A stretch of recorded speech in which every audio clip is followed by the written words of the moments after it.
hipocrisia nenhuma. Se partisse para a ceia agora, a ministração da ceia, eu estava bem alimentado por tudo a qual Deus falou conosco nessa noite. E quando o presbítero Wallace estava tendo uma oportunidade muito forte, veio diretamente no meu coração. A lenha, se você jogar a lenha verde no fogo, ele vai se apagar. Tem que ter o trabalho de cortar a lenha e esperar ela secar. Então é por isso que você tem que estar preparado hoje, se preparando hoje para o que você vai enfrentar amanhã. Revestimento. A pastora, na sua oportunidade também, falando do ofertório, irmãos, dízimo e oferta é gratidão, não é obrigação, é gratidão. Eu fico imaginando quando você vai naquele restaurante chique com a tua família e quando chega na hora de pagar a conta, vem ali os 10% do garçom e tu dá e nem reclama. Agora, quando é para abençoar a obra de Deus, para ajudar no crescimento, aí você botamos um montão de questionamentos. Para onde vai, o que vai fazer, deixa de fazer. Lá para o garçom, tu não pergunta, o que tu vai fazer com esses 10%? Tu vai usar esse dinheiro em quê? Para que vai te servir esses 10%? Mas na casa de Deus nós queremos questionar. Queremos receber de Deus, mas não queremos abençoar a obra dele. Não é abençoar a Deus. Deus, ele não depende do meu dinheiro e do teu dinheiro. Pelo contrário, é ele que nos dá condições de ter o dinheiro. Então nós temos que aprender, irmãos, a sermos gratos ao Senhor. Porque dízimo e oferta, eu falo, é gratidão. Só dá quem é grato. Só reconhece quem é grato. Segundo Coríntios 9:6 vai dizer, cada um contribua segundo propôs no coração, não por tristeza ou por necessidade, porque Deus ama ao que dá com alegria. Evangelho segundo escreveu Mateus, capítulo é o de número 3. Seu versículo é o de número 1. Depois nós vamos pular para o 8 e vamos fechar no versículo 11, que vai dizer assim o versículo 1. E naqueles dias apareceu João Batista pregando no deserto da Judéia. O 2 vai dizer, e dizendo, arrependei-vos, porque é chegado o reino dos céus. O versículo 8 vai dizer, produzi, pois, frutos dignos de arrependimento. E o 11 vai dizer, e eu, em verdade, vos batizo com água para o arrependimento. Mas aquele que vem após mim é mais poderoso do que eu. Não sou digno de levar as suas sandálias. Ele vos batizará com o Espírito Santo e com fogo. Soberano Deus e eterno Pai. Pai amado, Pai querido, eis aí, meu Deus, aleluia, a tua mensagem, qual vai ser apregoada. Deus, essa mensagem, ela tem ardido no meu coração já há algum tempo atrás. E hoje aprovo o Senhor a oportunidade de liberar ela, primeiramente para a minha vida, depois para a vida dos meus irmãos. Pai, que eu diminua e que o Senhor cresça. Que eu venha desaparecer e o Senhor apareça. Que eu não venha falar nada de mim, mas tudo aquilo a qual o Senhor deseja falar com a tua noiva, com a tua escolhida nessa noite. Pai, que a tua palavra venha alcançar vidas e transformar vidas nessa noite. Queremos ser gratos ao Senhor, porque até aqui o Senhor tem nos sustentado e tem falado conosco. Muito obrigado. E continue falando ainda mais através da tua palavra nessa noite. Que eu venha apenas ser o canal, Pai, aleluia. Que o Senhor use segundo a tua vontade, o teu querer, para edificar vidas, em nome de Jesus. Amém? Você pode tomar os vossos assentos. Evangelho de Mateus, capítulo de número 3, vai dar ênfase Primeiro ao ministério de João Batista. João Batista, conhecemos bem lá no Evangelho de Lucas, capítulo de número 1, a partir do versículo de número 5, vai contar a história de Zacarias e Isabel. Zacarias, sacerdote, Isabel da linhagem sacerdotal também, e já avançado em idade, e cai por sorte do turno de Zacarias oferecer sacrifício ao Senhor. E nós vamos ver que Zacarias entra para oferecer sacrifício, para cumprir com o seu ofício, e o anjo Gabriel vai aparecer à direita do altar do incenso. E ali vai se revelar para ele. A Bíblia só vai mencionar que o anjo vai se apresentar, vai conversar com ele, mas a Bíblia não fala há quanto tempo Zacarias estava orando. A nossa mente voa, nos dá a entender que há muitos anos. Você vai falar que Zacarias era avançado em idade, a sua esposa já tinha lhe cessado os seus costumes que toda mulher tem todo mês. Algumas mulheres nos dias de hoje, século 21, com 43, 45 anos, cessa o seu costume, outras um pouco mais, mas isso não vem ao caso, só vem a dizer que já havia se passado o costume, e nos dias de hoje nós sabemos que uma mulher com mais de 40 anos, para ela vir gerar um filho, a medicina vai dizer que é uma gravidez de alto risco, porque o corpo da mulher já não está mais preparado para receber o feto. Mas não quero me atentar a isso. O livro de Lucas vai dizer que o anjo Gabriel vai se apresentar, vai conversar com Zacarias e vai dar todas as características de João. E João não poderá beber nenhuma bebida forte, não poderá comer nada impuro, mas o que me chama a atenção é que o anjo vai dizer que desde o ventre João Batista será cheio do Espírito Santo de Deus. Aleluia. E isso aqui mexe comigo porque é uma criança que é diferenciada. A Bíblia não menciona nada a respeito da infância de João Batista. A Bíblia ela não cita, mas eu imagine o cuidado do seu pai, já de idade, a sua mãe, já de idade avançada também, o cuidado. João Batista, para eles, poderia parecer até uma criança frágil. Mas por que, pastor? Porque eu imagino o tempo que demorou para receber, e quando recebe, quer cuidar com todo zelo, com todo carinho. Eu imagino João Batista querendo brincar e jogar bola, meu filho, com cuidado. Vai devagar, não corre muito. Porque eu já presenciei, irmãos, pessoas que quando chegam a certa idade e quando têm o direito de conceber, ter um filho, o cuidado que é mais cuidadoso do que nós quando fomos novos e tivemos o nosso filho. É verdade, irmãos. É por isso que os antigos vão dizer que filho de velho é cheio de maus costumes, porque é muito cercado, é muito cheio de não me toque, irmãos.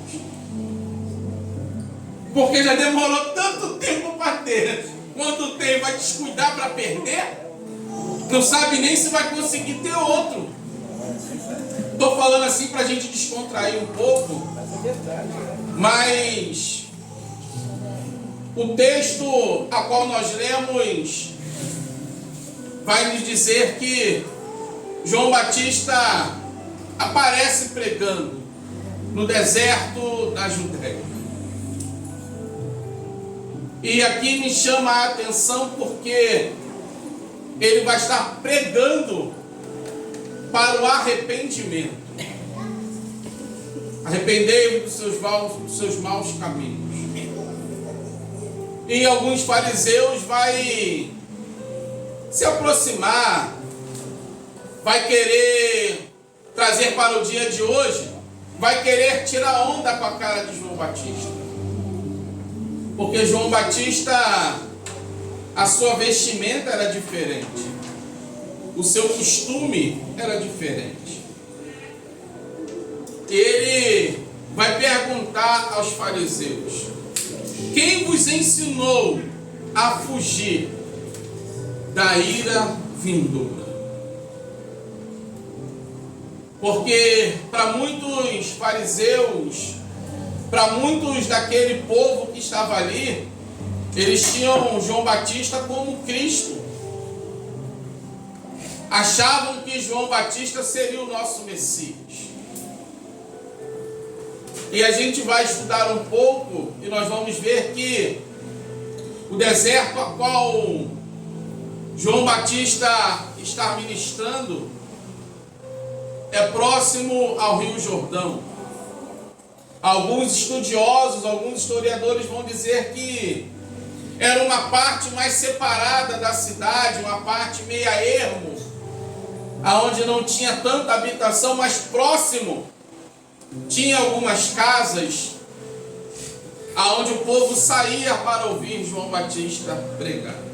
Mas não quero me atentar também a isso. Eu quero me atentar ao versículo 11, a qual João Batista ele vai reconhecer que em meio a tudo a qual ele está fazendo, ele vai falar: ó, nas minhas palavras, eu não sou nada. O que vem após mim é mais poderoso do que eu. Se vocês acham que eu estou fazendo grandes coisas, o que vier após mim é mais poderoso. E tem mais: eu não sou nem digno de desamarrar as suas alparcas, as suas sandálias. Algumas traduções vão dizer: eu não sou nem digno de carregar, quanto mais desamarrar. E isso aqui ficou martelando na minha mente, porque João Batista ele batizava para o arrependimento. E ele vai falar: o que vier após mim é mais poderoso, e ele vos batizará com o Espírito Santo e com fogo. E eu fui pesquisar, irmãos, que fogo é esse? Porque muitas das vezes, quando vai se falar de fogo, o povo acha que é entrar no mistério, pular, rodar, sapatear, lançar o aviãozinho, o saci pererê. Não. Os historiadores não entraram em concordância. Alguns vão dizer que esse fogo a qual está se falando é o fogo do juízo. É o fogo do Hades, do inferno, aonde não se apagará. É por isso que no versículo 8, João Batista vai falar: ó, produzir frutos de arrependimento. Queremos entrar até no céu, mas não queremos produzir bons frutos de arrependimento. Glória. Queremos até ser batizados com o Espírito Santo, com fogo, mas não queremos produzir bons frutos do arrependimento. Glória a Deus. Aleluia. Em João 15, Jesus ele vai falar: irmãos, aquele que estiver em mim e não der fruto, arranca-o e lança no fogo. E aquele que está em mim e estiver dando fruto, vai se podar para que possa produzir mais frutos ainda. E isso aqui mexe conosco num culto, a qual o culto da ceia, onde nós nos assentaremos. O que nós temos produzido? Quais são os frutos que nós temos apresentado ao Senhor? Quais são os nossos frutos? O que nós temos feito em prol ao Rei? Irmãos, sem hipocrisia nenhuma, muitas das vezes eu paro eu mesmo me perguntando e falando com Deus. Porque por mais que nós façamos aqui na terra, ainda não é nada em troca por aquilo a qual Jesus fez por nós. O próprio Jesus vai dizer que se nós crermos, nós faremos obras maiores do que ele fez. E a gente para se perguntando. Vou falar aqui pela Manaim. Tem consagração segunda, eu posso vir e não venho. Tem culto na terça, eu posso vir e não venho. Tem culto na quinta, eu posso vir e não venho. E será que em casa eu vou estar produzindo bons frutos? O que foi falado na aula da escola dominical hoje, sair da nossa zona de conforto para poder alcançar vidas. Aí você pode parar e perguntar, mas pastor, eu vindo para a igreja, eu vou alcançar vidas? Vai. Eu falo sem medo de errar. Porque muitos vão olhar para mim, para a tua vida e vai dizer, olha lá, mudou.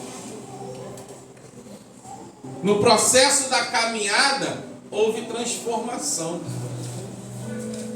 Já não é mais aquele cara, vou falar por mim, que arrumava tumulto à toa, irmãos. Na minha juventude, olhou diferente, tirava a diferença no braço, não queria nem saber. Aí Jesus nos bota à prova. Já foi falado aqui várias vezes. Vamos fazer oração dentro do dia que a mulher deu uma tapa na minha cara. E aí, qual é a tua reação?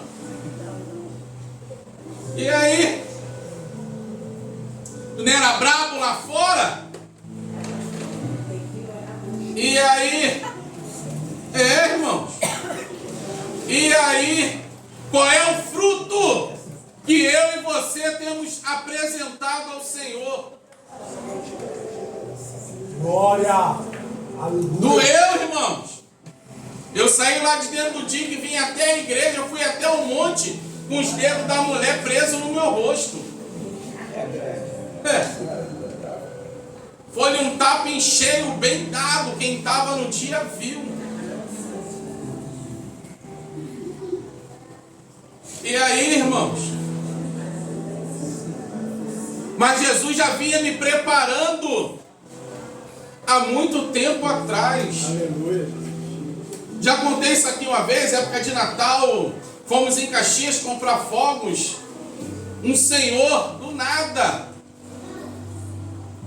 cismou com a minha cara e me bateu, irmão.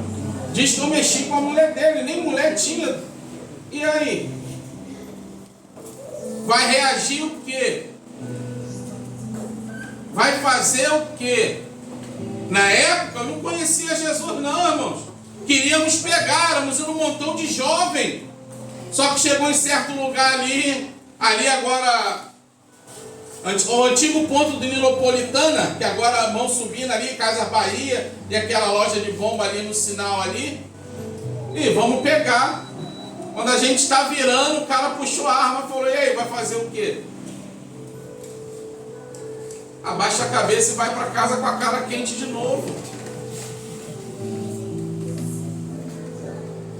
Irmãos,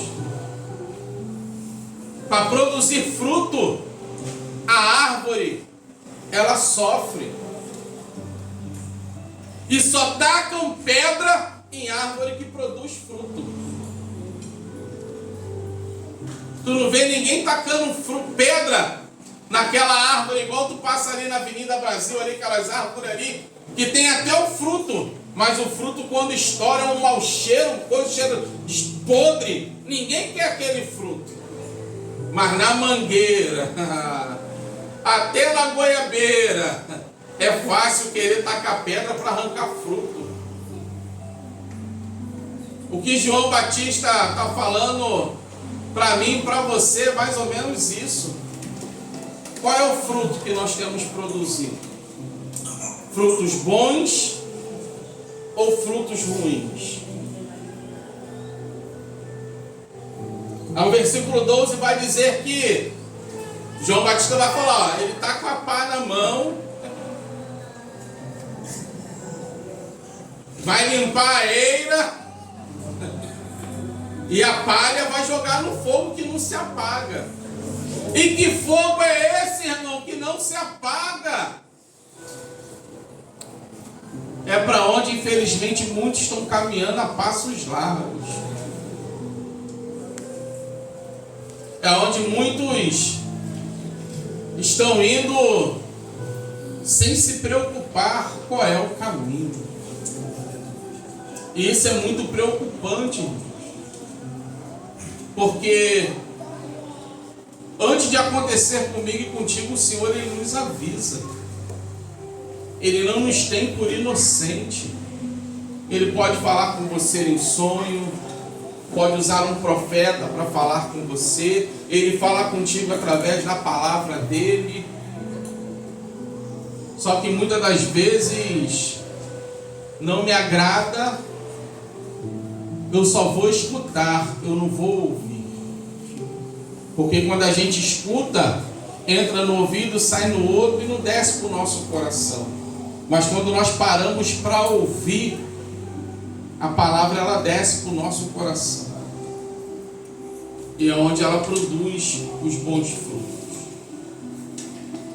E isso aqui ficou, irmão, martelando na minha mente a respeito do versículo 11. O fogo. Aí o presbítero Wallace veio trazer Levítico 6,13. Mas esse fogo a qual de Levítico é diferente de Mateus 3, de Lucas 3. É totalmente diferente. Levítico havia toda uma preparação. E detalhe, o sacerdote tinha que retirar as cinzas e não podia sujar a roupa. Tinha que estar com a vestimenta limpa, branca.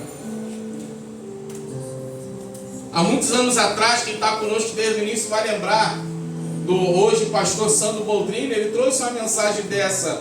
Nós já tivemos uma festividade a respeito do fogo arderá continuamente.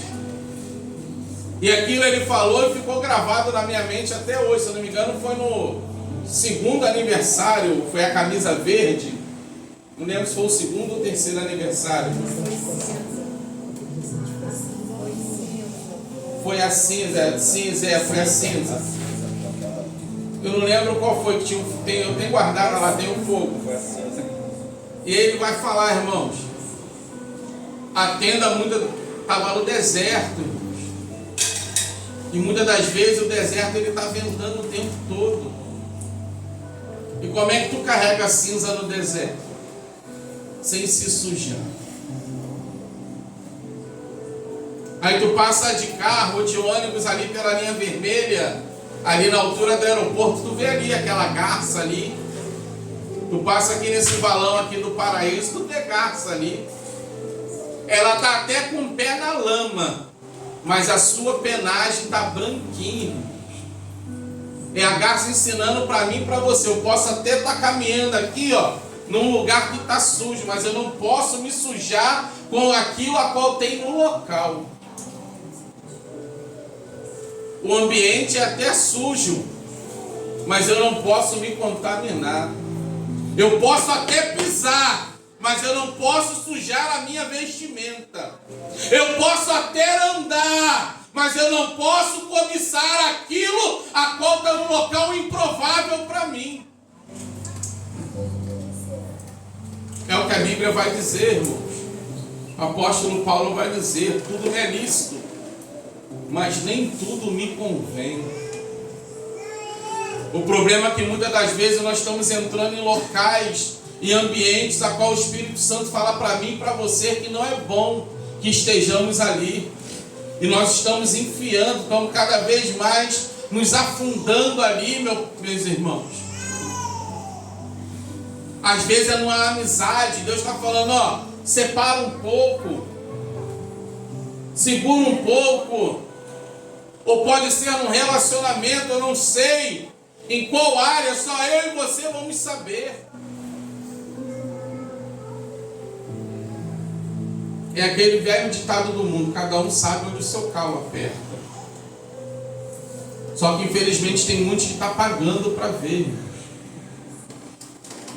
E o mundo espiritual, ele é real, ele existe.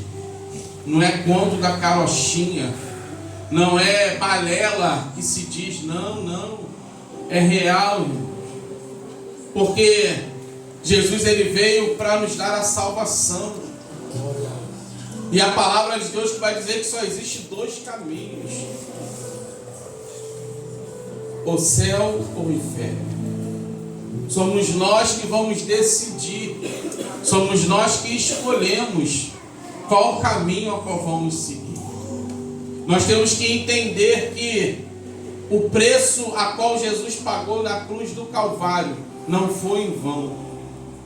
Não é projeto do céu o homem ir para o inferno, não é projeto não. Projeto do céu é que nós vamos povoar o céu. Esse é o projeto. Só que muitos estão abrindo mão, irmãos, de morar no céu. Mas porque fulano fez e deu certo. Fulano é fulano, você é você, eu sou eu. O que dá certo com você não vai dar certo comigo. O que dá certo comigo não vai dar certo com você. É isso que nós temos que nos atentar. Não porque fulano fez e nada aconteceu. Estamos vivendo na graça, um favor imerecido. Nenhum de nós merecíamos estar aqui no dia de hoje. Nenhum de nós. Aqui dentro, o único que é perfeito aqui é Jesus. Se não me engano é 1 Pedro, acho que é o versículo 10 que vai dizer que 1 Pedro 1, versículo 10 vai dizer: aquele que não tem pecado é mentiroso. Então Deus ele sabe os meus e os teus defeitos. Ele sabe as minhas e as tuas falhas. Mas Ele quer que nós produzimos frutos do arrependimento, como João Batista vai dizer. Nós temos que aprender a produzir bons frutos de arrependimento. Porque o de repente de Deus pode chegar para mim e para você a qualquer momento. E se o de repente de Deus chegar para mim e para você hoje, tem certeza da tua salvação? Estar com a tua vida reta diante do Senhor? Pastor, o senhor acabou de falar que nós somos pecadores. Deus sabe. Isso aí, né? Não precisa eu estar contando para ninguém, não. Uma coisa que Ele sabe. Ele me conhece, Ele sabe meus defeitos, Ele sabe as minhas limitações. Mas Ele sabe também que eu estou procurando me consertar a cada dia. Eu preciso me consertar diante dEle a cada dia, a cada momento. Porque pode ser hoje a volta do Rei. João Batista tem seu ministério não tão longo, mas curto também, por falar a verdade. Foi cortada a cabeça de João Batista, mas ele não deixou de falar a verdade. Não deixou de falar a verdade. Como foi falado na aula hoje da escola dominical. Se por causa da minha e da tua fé perguntarem para mim ou para você, negue Jesus ou morre, qual vai ser a minha e a tua atitude? João Batista teve a oportunidade de negar a Cristo, como Pedro negou 3 vezes, mas ele se manteve firme. Se manteve firme. Então, se você tem convicção daquilo ao qual Deus te chamou, a qual Deus me chamou, se mantenha firme, não perca o foco. Mas o meu irmão, a minha irmã fez, deixa ele que vai prestar conta com Deus. Deixa ela que vai prestar conta com Deus. É por isso que a salvação ela é individual. A salvação ela é conquistada a cada dia. E nessa noite nós viemos refletir sobre essa palavra. Quais os frutos que nós temos produzidos e apresentados a Deus? E assim eu agradeço a minha oportunidade.